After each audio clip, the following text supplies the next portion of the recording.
Hello नमस्कार. कशा सर्वजण? तर सर्वांना श्री स्वामी समर्थ. आणि आज आहे आषाढी एकादशी. तर आषाढी एकादशीच्या सर्वांना खूप खूप शुभेच्छा. तर आज सर्वांच्या घरी एकच मेनू ठरलेला असेल, साबुदाण्याची खिचडी, रताळे, परत केळी वगैरे. तर चला, आज मी सुद्धा साबुदाण्याची खिचडी बनवणार आहे. ती कशी, ती माझ्या पद्धतीने मी तुम्हाला सांगते. तर चला, खूप छान आणि मऊ होते बरं का अशी बनवल्यानंतर. तर चला, आज बनवूया आपण साबुदाण्याची खिचडी. आणि मी माझ्या पूर्ण आषाढी एकादशीचं रुटीनसुद्धा तुमच्यासोबत शेअर करणार आहे. त्यासाठी व्हिडिओ शेवटपर्यंत नक्की बघा.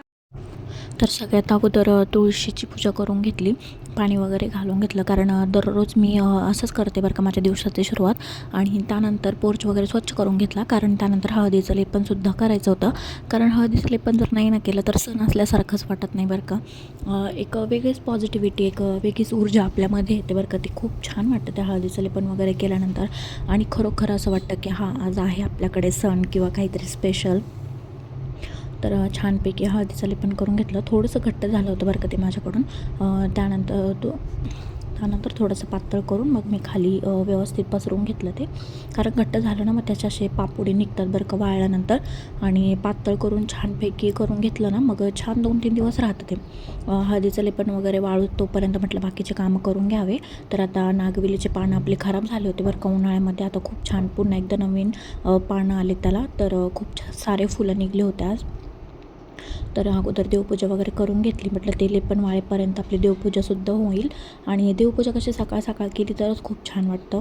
नाहीतर देवपूजेला जरा उशीर झाला ना तर मग आपल्यालासुद्धा कंटाळा येतो आणि करूशीसुद्धा वाटत नाही आणि प्रसन्न वाटत नाही देवपूजा केल्यानंतरसुद्धा.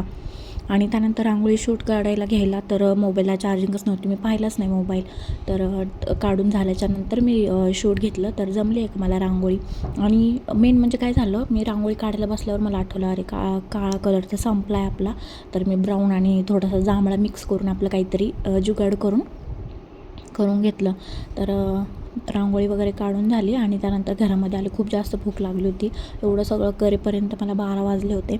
देवपूजा, मुलांच्या अंघोळी, आणि ते घरी असले म्हणजे खूप वेळ जातो, मम्मी हे मम्मी ते. तर अशा पद्धतीने खिचडी केली ना, काय होतं, अगोदर बटाटा शिजवून घ्यायचा मीठ टाकून, आणि त्यानंतर मिरचीचा ठेचा टाकायचा आणि साबुदाणा आणि मीठ घालून थोडंसं वाफवून घ्यायचं. आणि त्यानंतर दाण्याचा कूट घालायचा. मग खूप छान मोकळी सुटसुटीत खिचडी होते बरं का. नाहीतर खाली अशी चिकटते अगोदर साबुदाणा घातला तर. काही जणं बटाटा नंतर घालतात, पण मी शिजला का म्हणजे शिजलेला असला तर नंतर घालते तो, आणि असा परतलेला असेल तर अगोदरच घालते. तर 2 मिनटं वाफ काढून घ्यायची आणि त्यानंतर मग कूट टाकायचा.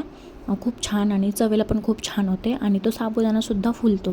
तर छानपैकी अशी सुंदर खिचडी बनवून घेतली आणि त्यानंतर देवाला नैवेद्य दाखवला. एक फळ आणि केळी आणि थोडीशी खिचडी ठेवली होती. आणि त्यानंतर मी सुद्धा फराळाचं करून घेतलं. आज काही जास्त बनवलं नव्हतं सकाळी, कारण मी संध्याकाळी बनवत होती. त्यानंतर थोडासा आराम केला आणि संध्याकाळची दिवाबत्ती वगैरे केली. दिवा लावला होता पण इतकं वारं होतं ना, दिवाच राहत नव्हता रांगोळी पसला. तर संध्याकाळी मी साबुदाणा वडे वगैरे बनवले होते. खूप छान भगर, रताळे, साबुदाण्याचे वडे, शेंगदाण्याचा लाडू, हे खूप छान पदार्थ बनवले होते मी.